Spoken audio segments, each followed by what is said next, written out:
근데 그때는 어떻게 생각했냐면 중국 사람이 좋아하는 대륙적인 느낌을 주고 싶어 하나? 이 파사트를 좀 다시 보게 되는 계기가 될 수도 있을 거라고 생각합니다. 디젤 엔진을 우리가 외면할 필요가 있을까? 아마 국산차랑 많이 고민하실 것 같아요. 그랜저를 살 것이냐, 파사트 GT를 살 것이냐. 저 같은 경우는 살 것 같아요. 시간이 소중한 우리를 위한 취향 공동체 더파크 정우성입니다. 오늘 눈이 갑자기 너무 많이 와서 차 안에서 계속 말씀드릴 겁니다. 올해 눈 구경 진짜 원 없이 하는 것 같습니다. 오늘도 안 쌓일 것처럼 하더니 눈이 점점 많이 오고 있네요. 아침에 일어났는데 그런 기분이 들 때가 있습니다. 마침 좀 일찍 일어났고 7시 반에 일과를 시작하는 거예요. 회사 가면 8시 정도 되겠죠. 모든 게 정확하게 정돈이 되어 있고 퇴근하는 시간까지 완벽하게 마무리할 수 있을 것 같은 그런 깔끔한 기분이 들 때 있잖아요. 아침에 굉장히 드문 기분인데 제가 오늘 좀 그런 기분이었거든요. 이 차 때문이었던 것 같아요. 제가 지금 타고 있는 차가 폭스바겐 파사트 8세대 페이스리프트 모델입니다. 유럽에는 2019년부터 팔기 시작했는데 한국에는 작년에 소개가 된 모델이에요. 디젤 게이트 때문에 좀 밀린 모델들이 순차적으로 들어오고 있는데 이 차도 역시 그런 흐름 위에 있고요. 여러 가지를 먼저 말씀드리고 싶은데 익스테리어부터 말씀드리자면 폭스바겐의 인스테리어는 문득 심심하게 생각하실 수 있어요. 저는 그렇게 보지 않아요. 이 폭스바겐의 인테리어는 단순하지만 이야기가 굉장히 많은 디자인이거든요. 클라우스 비숍이죠. 이 폭스바겐의 디자인 헤드인데 순수함, 담백함, 단순함, 오래 타도 질리지 않는 그런 디자인을 추구하는 사람인데 논리라는 걸 빼놓을 수 없다고 생각해요. 그래서 이 폭스바겐 자동차들의 익스테리어를 보면 어디 하나 끊어져 있는 선이 없습니다. 얼굴부터 말씀드리자면 헤드램프랑 헤드램프 사이가 통합되어 있죠. 라디에이터 그릴이. 그리고 크롬이 되게 인상적으로 디자인이 되어 있는데 이게 아마 7세대였던 걸로 기억하는데요. 폭스바겐이 이 라디에이터 그릴에 크롬을 되게 적극적으로 쓰기 시작했어요. 그리고 눈동자를 잇기 시작했죠. 근데 그때는 어떻게 생각했냐면 중국 시장이 점점 커지기 때문에 중국 사람이 좋아하는 그런 뭔가 이 대륙적인 느낌을 주고 싶어 하나? 그래서 저는 그 디자인을 그렇게 뭐 환호하진 않았어요. 근데 그게 이제 세대를 거듭하면서 자리를 잡고 점점 디자인이 정제가 되면서 지금 파사트의 라디에이터 그릴과 헤드램프 앞에 그 부분은 굉장히 완성도가 높습니다. 전체적으로 팔각형 디테일, 뭐 혹은 육각형, 위에는 되게 평평하고 밑에는 이렇게 꺾여 있는 그 디테일이 인테리어에도 그대로 이어지고요. 그리고 가운데 박혀있는 이 폭스바겐 로고가 새로 디자인된 로고로 바뀌었죠. 훨씬 모던한 느낌이 납니다. 보닛에 잡혀있는 두 개의 선, 그게 헤드램프로 이어져서 범퍼를 거쳐 어디로 떨어지는가, 어디에서 마무리가 되는가, 그걸 보시면 재밌고, 사이드뷰가 또 재밌습니다. 딱 선 두 개밖에 없어요. 폭스바겐 그룹의 전면 특허라고 할 수 있겠죠. 되게 이렇게 꼬집은 것 같은 그런 라인이 캐릭터 라인으로 잡혀있고, 헤드램프와 캐릭터 라인, 그 다음에 리어램프에서 이어진 선이 어디로 이어져서 끝나는가, 유기적인 이 선 하나 두 개가 파사트 전체를 어떻게 감싸고 있는가를 읽으면 되게 재밌습니다. 이런 선과 선 사이에 이야기를 생각하다 보면 딱 봤을 때 되게 담백하게 느껴지는 차라도 자꾸 뭔가 이 상상력을 자극하게 되고 내가 이 차를 소유하고 있을 때, 오래 갖고 있을 때 재미가 있죠. 리어램프도 마찬가지예요. 리어램프도 똑같은 디자인 언어를 따르고 있고 대신에 가운데 이렇게 파사트라고 써있죠. 전체적으로 되게 모던해졌어요. 그렇기 때문에 개인적인 입장에서는 이번 파사트 페이스리프트를 보면서 처음으로 생각했어요. 아, 내가 언젠가 파사트를 가질 수도 있겠다라는 생각을. 그거는 아마 비슷하게 생각하시는 분도 많을 거고 이 파사트를 좀 다시 보게 되는 계기가 될 수도 있을 거라고 생각합니다. 인테리어도 마찬가지입니다. 아침에 딱 탔을 때 기분이 너무 좋아요. 쾌적하거든요. 시끄럽지 않습니다. 볼보의 경우는 가죽, 나무, 금속을 되게 침착한 비율로 잘 써서 조용한 느낌이 나고 굉장히 좋은데 거실처럼. 그런데 이 폭스바겐은 날렵하기 때문에, 그리고 차갑지만 논리적인 디자인이 인테리어에도 그대로 이어지기 때문에 쾌적한 느낌이 납니다. 이 가운데의 금속, 그 다음에 헤드램프와 헤드램프 사이를 라디에이터 그릴이 수평선으로 이어주는 것처럼 송풍구와 송풍구 사이를 수평선들이 다 이어주고 있어요. 이게 전체적으로 이 차를 굉장히 침착하게 만들어줍니다. 이런 기분으로 아침을 시작하면 역시 제가 아까 말씀드렸던 것처럼 단정한 하루를 보낼 수 있을 것 같은 느낌이 들죠. 잘 다림질한 드레스셔츠의 소매를 보는 것 같은 그런 느낌도 있고 어쨌든 기분이 좋습니다. 10.25인치 디지털 클러스터가 있는데요. 이거는 뷰 버튼을 누르면 여러 가지 디자인으로 바꿀 수 있어요. 10.25인치 전체를 다 내비게이션으로 깔 수도 있고요. 뭐 여러 가지 마음에 드는 디테일들을 선택해서 할 수 있는데 이런 건 재밌죠. 사실 폭스바겐 자동차들이 미래적인 느낌? 이런 게 좀 약했었는데 이번 8세대 파사트에는 심심치 않게 적용을 했어요. 되게 반갑고 인포테인먼트 시스템도 마찬가지입니다. 디자인 언어 역시 따르고 있고 다 터치예요. 버튼이 많이 없어요. 볼륨 버튼 정도는 남겨놨으면 좋겠다. 그리고 이 공조장치의 버튼 정도는 남겨놨으면 좋겠다 싶지만 누르는 느낌이 기민하기 때문에 별로 아쉽지 않아요. 이 공조장치도 마찬가지입니다. 재미있는 건 이 스티어링 휠 위에서 거의 모든 기능을 다 조절할 수 있다는 거예요. 볼륨이나 에이다스 기능이라거나 주행 보조장치 기능들이죠. 그 다음에 이 계기판의 레이아웃이라거나 스티어링 휠 뒤에 있는 이 패들 시프트까지 거의 뭐 손에서 뗄 일이 없어요. 그런데 역시 시끄럽지 않죠. 이 스티어링 휠의 디자인이 폭스바겐의 매력이라고 생각합니다. 이거야말로. 그리고 우리가 이 가격대에서 원하는 자동차들의 기대하는 옵션들이 거의 다 들어가 있어요. 통풍 시트, 열선 시트, 마사지 시트. 이 프레스티지 라인은 나파 가죽인데요. 가죽의 질감 되게 좋습니다. 고급스러워요. 그 다음에 파노라마 선루프가 막 엄청 넓지는 않지만 섭섭하지 않게 들어가 있고, 아쉬운 점 두 가지가 있는데 하나는 스피커예요. 폭스바겐의 프리미엄 라인에는 다인오디오가 들어가 있는데 이 파사트 프레스티지에도 다인오디오를 넣어줬으면 좋았을 텐데, 그러면 진짜 아침에 출근할 때 훨씬 더 산뜻한 기분으로 음악 들으면서 갈 수 있는데요. 그리고 또 하나는 헤드업 디스플레이인데 이 헤드업 디스플레이를 앞유리에 그냥 쏴줬으면 좋았을걸. 유리 하나 더 뗀 느낌. 이게 사족처럼 느껴지기도 해요. 하지만 이것은 뭐 어쩔 수 없는 아쉬움이라고 생각합니다.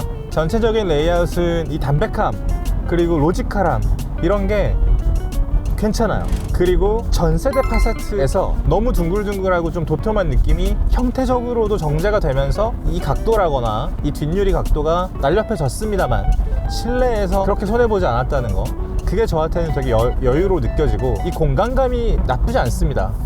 쾌적해요. 움직일 때, 운전석에서 움직일 때도 굉장히 편리합니다. 폭스바겐 파사트는 2.0L TDI 엔진의 7단 DSG 조합이에요. 사골 조합이라고 하죠. 폭스바겐이 갈고 닦은 조합이라는 뜻입니다. 진짜 오랫동안 써왔고 녹익을 대로 녹익은 조합이에요. 완성도가 높다는 뜻입니다. 사실 이 디젤 엔진에 전성기가 있었죠. 2.0L TDI 엔진의 전성기도 있었고요. 그게 이제 뭐 디젤 게이트 때문에 확 식긴 했지만 디젤 엔진을 우리가 외면할 필요가 있을까? 그런 생각이 듭니다.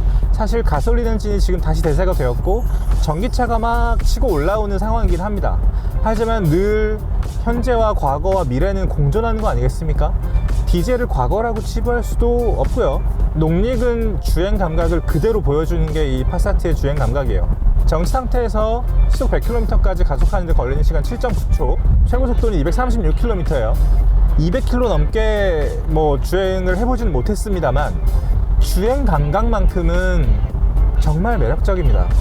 국산차의 가격대랑 많이 겹칠 거예요. 이게 지금 제가 타고 있는 게 프레스티지 2륜인데요. 딱 이 모델이 아마 소구력이 제일 높은 그런 모델일 겁니다.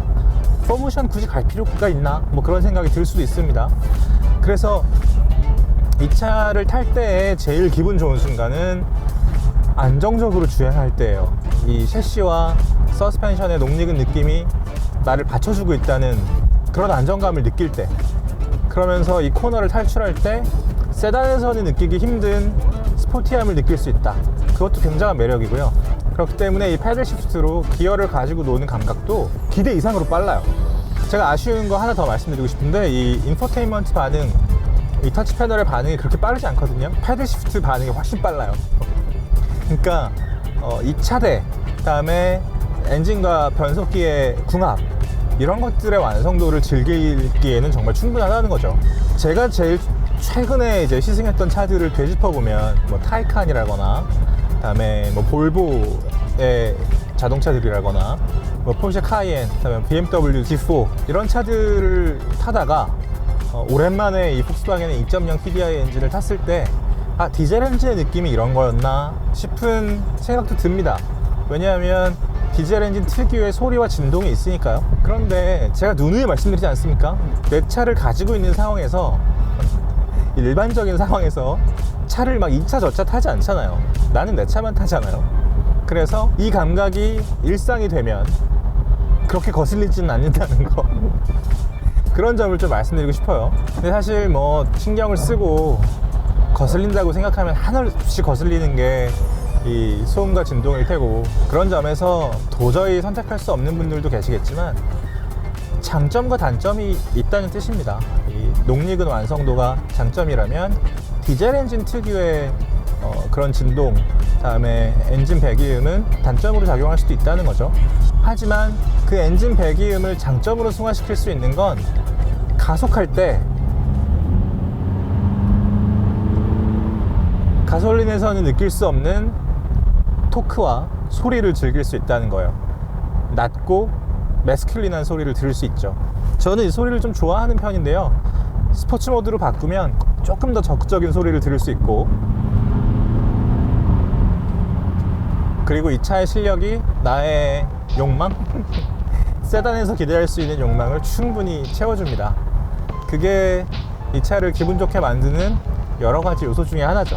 그리고 이 폭스바겐 파사트 GT에는 자율주행 레벨 2 수준의 운전자 지원 시스템이 적용이 되어 있어요. 차선 이탈 보조 장치, 그 다음에 어댑티브 크루즈 컨트롤이 적용이 되어 있는데, 어댑티브 크루즈 컨트롤은 똑똑해요. 그리고 차선 이탈 보조 장치가 있어서 흔히 우리가 기대하는 건 자율주행, 우리가 손 놓고 어느 정도 갈 수 있느냐 뭐 이런 걸 기대하실 텐데, 테슬라 때문에 이런 것 같아요. 근데 이 파사트 GT는 그 정도는 아니고요. 손을 떼고 한 10초 정도는 갈 수 있고, 그리고 이 차선 이탈 보조 장치가 중앙 유지 장치는 아니에요. 그렇다고 막 이렇게 왔다 갔다 하지는 않지만 중앙을 타고 가는, 레일처럼 타고 가는 느낌은 아니라는 거죠. 하지만 그 사이에서 썩 믿을 만한 그런 자율주행의 느낌을 받으실 수는 있습니다. 그러니까 현재를 즐기기에는 전혀 부족함이 없는 그런 시스템을 고루 갖췄습니다. 그게 이 파사트 GT의 매력이고 파사트 GT의 현재인 것 같아요. 아마 국산차랑 많이 고민하실 것 같아요. 가격대가 4,990으로 되어 있는데요, 폭스바겐의 파이낸셜 시스템을 쓰면 프리미엄 모델 같은 경우는 3,700부터 살 수 있거든요. 이 프레스티지는 뭐 좀 더 비싸겠죠. 그러면 딱 어디랑 만나느냐, 소나타 풀옵션이나 그랜저랑 만나게 돼요. 그랜저를 살 것이냐 파사트 GT를 살 것이냐 고민하실 거예요. 저 같은 경우는 이거 살 것 같아요. 그랜저의 편의사항을 무시할 수 없습니다. 알고 있어요. 하지만 저는 이 주행 감각, 이 서스펜션과 셰시와 완성도, 그 다음에 기함할 만한 연비 이게 복합 연비가 14.9km인데 고속도로에서는 17점 몇 km예요. 실제로 주행을 하면 더 나옵니다. 18km, 뭐 20km까지도 나오는 그런 엔진과 변속기의 조합이거든요. 연비가 좋다는 건 기름 탱크를 가득 채웠을 때 거의 700km 이상 달릴 수 있다고 나오거든요. 그럴 때 이 뿌듯함, 폭스바겐은 그런 뿌듯함을 배신한 적이 별로 없습니다. 이건 경험상 뭐 제타, 골프 다 마찬가지예요. 우리가 차를 살 때 언제부턴가 SUV가 정답인 것처럼 여기기 시작했어요. 세단은 어쩐지 좀 보수적이고 그리고 지루한 느낌을 갖기 시작했어요. 사실 저도 해치백을 좋아하고 이 컨버터블을 되게 좋아하는 사람으로서 세단은 잘 선택하게 될 것 같지 않고, 그리고 심지어 시승을 할 때도 먼저 떠오르는 차는 아니거든요. 근데 파사트 GT를 타보고 나서는 생각이 조금 변하려고 하고 있어요. 왜 그러냐면 거기에서 디자인을 정제하고 스토리를 완성한 다음에 액센트를 주면, 그리고 주행 감각의 완성도를 높이면 세단도 지루하지 않을 수 있다는 확신을 주고 있어요.